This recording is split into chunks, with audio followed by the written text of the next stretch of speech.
Hai semua, balik lagi bersama saya Cica di sini.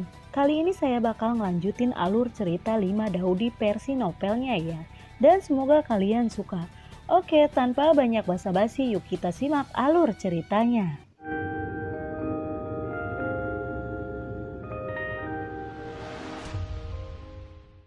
Di cerita sebelumnya saat pertempuran berlangsung dengan sengit, semua orang menjadi semakin ketakutan. Kekuatan kerangka Daudi berada di luar imajinasi semua orang. Tidak hanya kuat tetapi kekerasan kerangka itu terlalu menakutkan. Semua serangan yang sengit dan kuat pada kerangka tidak berpengaruh. Dalam pertempuran sengit, Xiaoyan berteriak pada semua orang. Tidak mungkin terus seperti ini. Cepat atau lambat, kita akan diseret sampai mati olehnya. Kita semua menampilkan gerakan pembunuh yang kuat. Bersama-sama dan kita akan membunuh sepenuhnya dalam sekali jalan. Ketika semua orang mendengar kata-kata itu, mereka semua setuju. Palm musim semi kuning. Jejak tangan Xiaoyan berubah drastis. Cahaya keemasan yang menyilaukan keluar dari telapak tangannya, menampar dengan cepat ke arah kerangka Daudi. Telapak tangan yang besar membawa fluktuasi kekuatan yang sangat menakutkan. Ada banyak retakan gelap yang menyebar perlahan. Melihat keterampilan bertarung Xiaoyan yang kuat, kerangka Daudi berteriak, "Anak-anak bodoh, berani bersaing dengan matahari dan bulan. Lihat aku!" Seberkas cahaya merah tua menembak dari telapak tangannya. Duar! Telapak tangan raksasa emas dan seberkas cahaya merah tua bertabrakan dengan keras. Dan suara yang menggetarkan bumi tiba-tiba meletus di udara. Energi yang tak tertandingi menakutkan tersapu. Meledakan zombie dan kerangka di sekitarnya menjadi berkeping-keping. Dewa perang membunuh jari. Saat Xiaoyan menunjukkan fal musim semi kuning, dia dengan cepat mundur ke belakang. Jan Wuji dan King Tian bergegas pada saat yang sama. Dan skill bertarung yang kuat pecah pada saat ini. Dua energi besar menekan keras ke arah kerangka Kaisar Dou. Duar, duar! Segel Mustad Sumeru. Pada saat ini Bodhidharma dengan keadaan terpisah, bergegas keluar dan mengikuti perubahan sidik jari yang rumit. Sebuah sidik jari besar keluar dari udara tipis, kemudian menembak ke arah kerangka Daudi. Gelombang energi yang mengerikan meledak, dan zombie serta kerangka di sekitarnya pecah berkeping-keping. Namun kerangka Daudi dibombardir oleh skill bertarung satu demi satu, dan akhirnya tidak bisa menahannya. Banyak retakan lebar mulai menjebar keluar dari tubuhnya, tapi ia masih berjuang untuk bangkit dari tanah. Tarian Jiang Kuang tanpa perasaan. Setelah Bodhidharma mundur, Long Jingxuan segera bergegas ketika sidik jari berubah. Pedang cahaya besar yang menyilaukan yang tak terhitung jumlahnya keluar dari udara tipis, menyerang kerangka itu. Teriakan menyedihkan bergema, dan pedang cahaya besar yang tak terhitung jumlahnya jatuh di tubuh kerangka Daudi, menghancurkan tengkorak Daudi berkeping-keping. Kerangka Daudi yang sangat kuat akhirnya binasa sepenuhnya, di bawah pembunuhan semua orang. Setelah menyelesaikan kerangka Daudi, kekuatan fisik semua orang mulai sedikit lemah. Jika mereka tidak meninggalkan area jahat ini sesegera mungkin, setelah kekuatan mereka habis, akhir mereka akan sangat menyedihkan. Setelah membunuh kerangka Kaisar Dou, semua orang bergegas ke depan untuk menghancurkan tembok tulang putih. Xiao Yao, Liu Xiaohui, dan yang lainnya semua menunjukkan skill bertarung yang mengerikan. Di bawah pengaruh kekuatan yang mengerikan, dinding tulang akhirnya runtuh, dan kerangka yang tak terhitung jumlahnya pecah berkeping-keping, berubah menjadi bubuk. Semua orang terus bergerak maju. Saat mereka semakin dekat ke aula, pasukan zombie dan kerangka di sekitarnya seolah-olah menindih, berusaha mencegah mereka mendekati aula. Kekuatan persatuan tak terbendung, menghanyutkan segala rintangan, dan mereka sangat bertekad untuk berjalan menuju aula. Semua orang akhirnya melewati gelombang kerangka dan zombie, dan datang ke ruang terbuka di depan aula utama. Ruang terbuka di depan aula utama diselimuti oleh kecemerlangan suci. Aneh untuk mengatakan bahwa zombie dan kerangka tampaknya sangat takut dengan kecemerlangan suci ini. Melihat Melihat bahwa tentara zombie dan kerangka tidak mengejar, semua orang diam-diam merasa lega. Setelah itu semua orang dibagi menjadi 2 kubu lagi, saling menjaga dengan waspada. Setiap orang untuk sementara waktu melarikan diri dari bahaya. Hubungan sekutu mereka sebelumnya telah berakhir, dan mereka telah kembali ke keadaan bermusuhan lagi. Saat ini Xiao Yan, Liu Xiaohui, Xiao Yao, Nalan Qingsue, Jiu Bai, dan Linglong berkumpul dan duduk bersila di tanah. Di sisi lain Qing Tian, Zhan Wuji, Mu Qingluan, dan Long Jingxuan duduk bersama. Dan di tengah kedua kubu itu Bodhidharma duduk di kuil Dalin. Segera semua orang yang hadir dalam keadaan kultivasi, dan mereka tidak tahu bahaya apa yang akan mereka hadapi selanjutnya. Waktu berlalu, semua orang kembali ke kondisi puncak mereka lagi. Ketika semua orang kembali ke keadaan puncak mereka, semua orang akhirnya berdiri dengan hati-hati, mengawasi pergerakan masing-masing. Semua orang mulai melihat ke aula di depan mereka. Aula ini sangat megah, dibangun dengan batu intan yang keras. Semuanya berjalan ke aula, langkah demi langkah. Semua orang tidak tahu apa yang menunggu mereka di aula ini. Akankah ada warisan Daudi yang legendaris di aula ini? Ketika orang-orang berjalan menuju ke dalaman aula, mereka segera melihat di tengah aula ada altar tinggi dengan 5 lapisan. Melihat altar yang tinggi, semua orang memikirkan sesuatu dan mereka semua berseru, "Warisan Kaisar Dou." Orang-orang dari kedua belah pihak segera bergegas ke altar tinggi. Qing Tian yang bergegas ke garis depan tiba-tiba berteriak, "Warisan Daudi ini hanya aku yang memenuhi syarat untuk mendapatkannya. Tidak ada yang boleh mencoba merebutnya." Dan segera membanting dengan telapak tangan yang kuat. Buam! Xiao Yan yang paling dekat dengan Qing Tian melihat telapak tangan yang kuat bergegas keluar. Dia segera menampar telapak tangannya. Tabrakan energi yang kuat menyebabkan Xiao Yan mundur, sementara Qing Tian dengan cepat bergegas ke altar. Ketika semua orang mendekati altar, Qing Tian segera berteriak, "Zhan Wuji, bunuh mereka!" Zhan Wuji segera menyerang Xiao Yan dan Liu Xiaohui. Beberapa orang lain juga mulai berkelahi. Ya, buar. Di bawah pengaruh fluktuasi kekuatan yang mengerikan, dinding di sekitar aula utama meleleh. Dalam waktu singkat, kuil kuno ini yang telah ada selama ribuan tahun dihancurkan oleh semua orang. Hanya altar besar di tengah yang berdiri di sana, dengan seberkas cahaya naik ke langit. Semua orang bergegas ke altar tinggi saat bertarung, menyebabkan ruang di sekitarnya meledak terus-menerus. Buam, buam, buam. Xiao Yan dan Qing Tian mengayunkan pukulan mereka lagi dan lagi, dan cahaya yang menyilaukan muncul dari persimpangan tinju mereka. Pada saat altar runtuh, seluruh dunia tiba-tiba bergetar. Angin dan awan berubah warna. Sinar cahaya besar menyilaukan keluar dari dasar altar, berdiri seperti pilar antara langit dan bumi. Akhirnya aku melihat matahari lagi. Tawa penuh kegembiraan terdengar. Dengan suara ini, semua orang yang bertarung terkejut dengan sia-sia, dan kemudian berhenti bertarung satu demi satu. Semua melihat keruntuhan altar. Semua orang melihat dengan takjub, seolah-olah ada awan kabut putih terbang keluar dari dasar platform. Kaisar abadi. Melihat kabut putih yang menyerang keluar, Jiu Bai dan Linglong semua gemetar. Manusia-manusia terkasih, terima kasih telah menyelamatkanku. Kalian tidak perlu bertarung lagi. Bukankah kalian semua ingin mendapatkan warisan Daudi? Sebuah suara terdengar dari kabut putih, dan segera kabut putih berubah menjadi cahaya putih menyelimuti semua orang.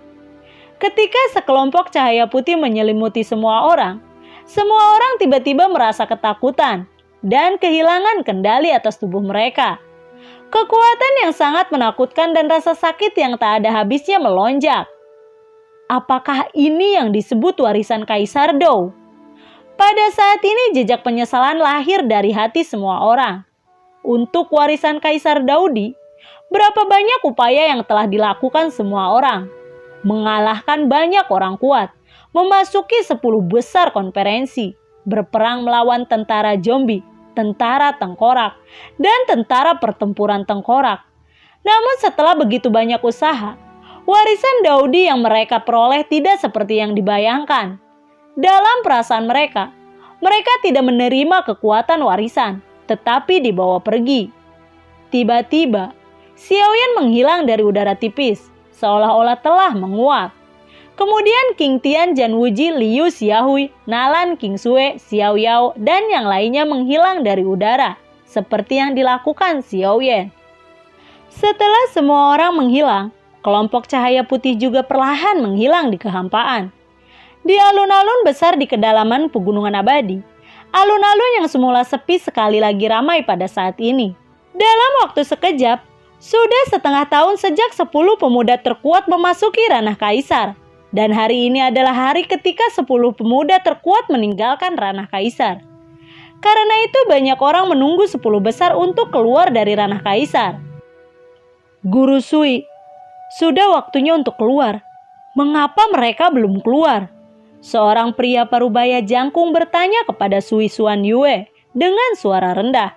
Ada sentuhan kecemasan dalam suara itu. Orang yang berbicara adalah Li Sura, kepala Sura Dao, yang dikenal sebagai Raja Iblis Agung Sura. Dia awalnya bangga dengan kemampuan Jade Sura untuk menonjol di antara banyak pria kuat dan menjadi seluruh pemuda kuat di daratan. Tetapi pada saat ini, ada sentuhan kecemasan dan kekhawatiran di hatinya. Sui Xuan Yue lalu berkata, Raja Iblis Agung Asura, jangan khawatir, tunggu sebentar. Lihat, seseorang keluar. Ada bisikan dari kerumunan, dan semua orang melihat ke platform peri di tengah alun-alun. Semua orang melihat langit di atas teras abadi. Ruang berfluktuasi dengan hebat, dan cahaya keemasan ditransmisikan melalui awan gelap. Dan kemudian pintu ruang emas muncul di bidang penglihatan semua orang. Pintu ruang berkedip, dan sesosok segera berjalan keluar dari pintu ruang. Itu Mu Qingluan. Melihat sosok yang tiba-tiba muncul, banyak orang berteriak. Orang yang muncul adalah Mu Qingluan dari Akademi Poenik. Sekelompok orang dari Akademi Poenik menyambutnya dan bertanya tentang apa yang terjadi di alam kaisar. Mu Huapeng memberi selamat kepada Mu Qingluan. Saudari, selamat, kamu telah menjadi biksu peringkat 9 di usia yang begitu muda. Mendengar apa yang dikatakan Mu Huapeng, talenta Akademi Poenik menyadari bahwa kekuatan Mu Qingluan telah meningkat pesat. Dan dia dipromosikan langsung dari petapa peringkat 8 menjadi petapa peringkat 9.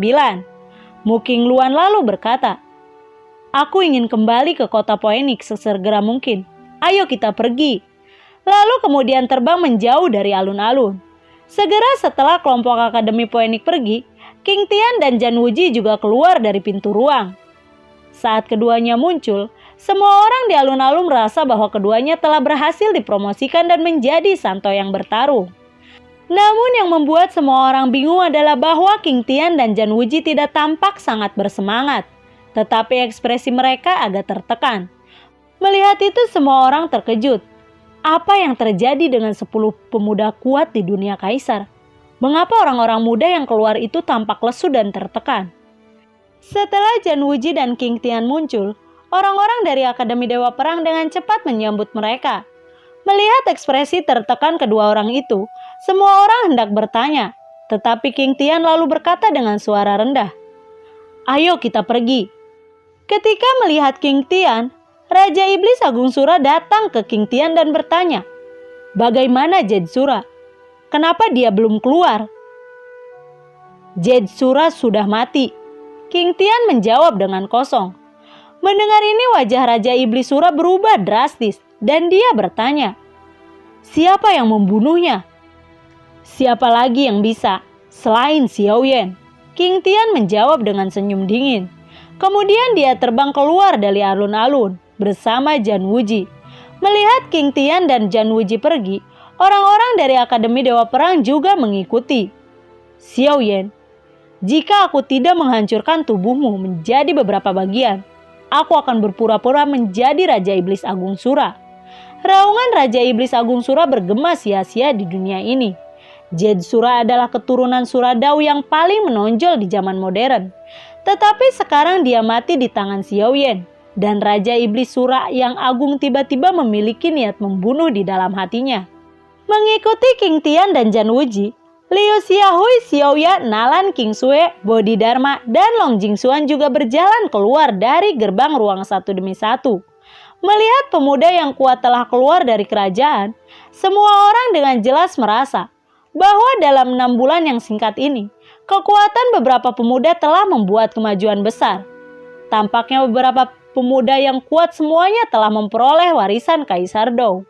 Tetapi yang membingungkan adalah meskipun mereka keluar dari kerajaan Kaisar ini, telah membuat kemajuan besar dalam kekuatan mereka, semua orang terlihat lelah dan tidak bersemangat. Tidak ada kegembiraan saat mereka dipromosikan. Apa yang sedang terjadi? Apa yang terjadi pada mereka di dunia Kaisar? Orang terakhir yang keluar dari pintu adalah Xiaoyan dengan wajah lelah. Ketika Xiaoyan berjalan keluar dari pintu, awan gelap di langit menghilang dan pintu ruang juga perlahan menghilang. Xiaoyan, matilah! Tidak lama setelah Xiaoyan berjalan keluar dari pintu ruang, raungan marah bergema. Segera bayangan hitam menembus kekosongan meninju ke arah Xiaoyan. Xiaoyan tidak dapat menghindari pukulan itu. Tiba-tiba ruang di sebelah Xiaoyan sedikit berfluktuasi dan sesosok muncul di sampingnya. Kemudian sebuah telapak tangan tiba-tiba ditembakkan dan menyapa tinju Raja Iblis Agung Ashura. Buang! Setelah tinju berpotongan, Tieyun dan Raja Iblis Agung Sura melangkah mundur di udara. Tieyun berteriak dengan marah. Raja Iblis Sura, Xiaoyan adalah muridku. Apa yang kamu lakukan? Raja Iblis Agung Sura berteriak dengan marah. Xiaoyan ini muridmu. Jetsura juga muridku. Xiaoyan telah membunuh muridku. Bukankah aku harus membunuh Xiaoyan untuk mendapatkan keadilan bagi muridku? Tieyun lalu berkata, alam Kaisar pada dasarnya berbahaya dan tidak dapat diprediksi, dan korban tidak dapat dihindari. Selain itu, masih belum jelas apakah muridmu dibunuh oleh Xiaoyan. Bagaimana kamu bisa mempercayai kata-kata King Tian? Ucap dari Tieyun. Raja Iblis Sura lalu berkata, aku tidak peduli. Hari ini, aku harus membunuh Xiaoyan. Tieyun segera berkata dengan tegas, hari ini, selama aku ada di sini, tidak ada yang bisa menyakiti Xiaoyan. Ucap dari Tieyun. Raja Iblis Sura lalu berkata, Tieyun, apakah kamu harus melindungi Xiaoyan hari ini? Ya, aku akan melindunginya. Ucap dari Tieyun. Raja Iblis Sura lalu berkata, baiklah, aku ingin bertemu denganmu sebentar. Mari kita bertarung sampai hari ini. Jika kamu menang, aku akan berbalik dan pergi. Jika kamu kalah, aku akan mengambil nyawa Xiaoyan. Tieyun lalu menjawab, baiklah. Kedua belah pihak berperang dan pertempuran besar tidak bisa dihindari. Pada saat ini Sui Suan Yue muncul langsung di antara mereka berdua, lalu berkata, jika kalian akan bertarung dalam pertempuran, tunggu sampai kalian meninggalkan kota di langit. Jangan bertarung di sini, itu tidak diizinkan. Tieyun lalu berkata, peri air, aku sangat ceroboh. Aku akan tinggal di kota langit selama 1 malam, dan aku akan membawa siswa pergi besok. Tolong peri air untuk tidak marah, ucap dari Tieyun. Raja Iblis Agung Sura melirik Tieyun dan Xiaoyan, lalu berkata, demi Papilion Guru Sui, aku akan mengampuni Xiaoyan hari ini. Namun, masalah ini belum berakhir. Tieyun, Xiaoyan, aku telah memutuskan dan aku tidak percaya kamu dapat melindunginya. Begitu dia selesai berbicara, Raja Iblis Agung Asura segera memimpin orang-orang Asura Dao pergi. Penatua, aku membuat masalah untuk Akademi Sengnan lagi, ucap dari Xiaoyan. Tieyun lalu berkata, tidak apa-apa, Asura Dao bukan orang baik. Namun kamu harus berhati-hati di masa depan. Jika memang kamu yang membunuh Jetsura, maka dia pasti akan menemukan kesempatan untuk membalas dendam padamu. ucap dari Tieyun. Xiaoyan mengangguk dan berkata, "Baiklah, aku akan berhati-hati di masa depan." Tieyun lalu berkata, "Selamat, hanya dalam waktu setengah tahun. Kamu langsung dipromosikan dari puncak Daojun ke Douseng tingkat 2, ucap dari Tieyun. Xiaoyan lalu berkata, "Jika aku harus memilih, aku lebih suka memasuki pertempuran orang suci. 10 tahun lebih lambat daripada mendapatkan warisan Kaisar Dou." Mendengar ini, Tieyun sedikit terkejut dan segera bertanya, "Apa yang terjadi di dunia Kaisar? Bisakah kamu memberitahuku?" Xiaoyan menggelengkan kepalanya dan berkata, "Jangan tanya lagi. Aku tidak akan mengatakannya. Dunia Kaisar adalah mimpi buruk bagiku. Mulai sekarang, aku tidak akan melakukannya lagi. Aku sangat lelah dan ingin kembali ke kediamanku untuk beristirahat dulu," ucap dari Xiaoyan. Melihat bahwa tidak ada yang perlu ditanyakan, Tieyun lalu berkata, "Baiklah, ayo kembali ke kediaman dulu." Dia segera memimpin kelompok Akademi Sengnan untuk meninggalkan alun-alun. Ketika orang-orang dari Akademi Sengnan pergi, orang-orang dari pasukan lain juga pergi satu demi satu, dan alun-alun menjadi sepi. Menyaksikan 9 pemuda kuat pergi satu persatu dengan sedih, beberapa orang yang tetap berada di alun-alun menjadi bingung. Kekuatan 9 pemuda ini semuanya telah dipromosikan. Promosi yang paling jelas adalah Xiaoyan dan King Tian. Keduanya dipromosikan untuk tahap awal Santo Pertarungan Orde Kedua. Liu Xiaohui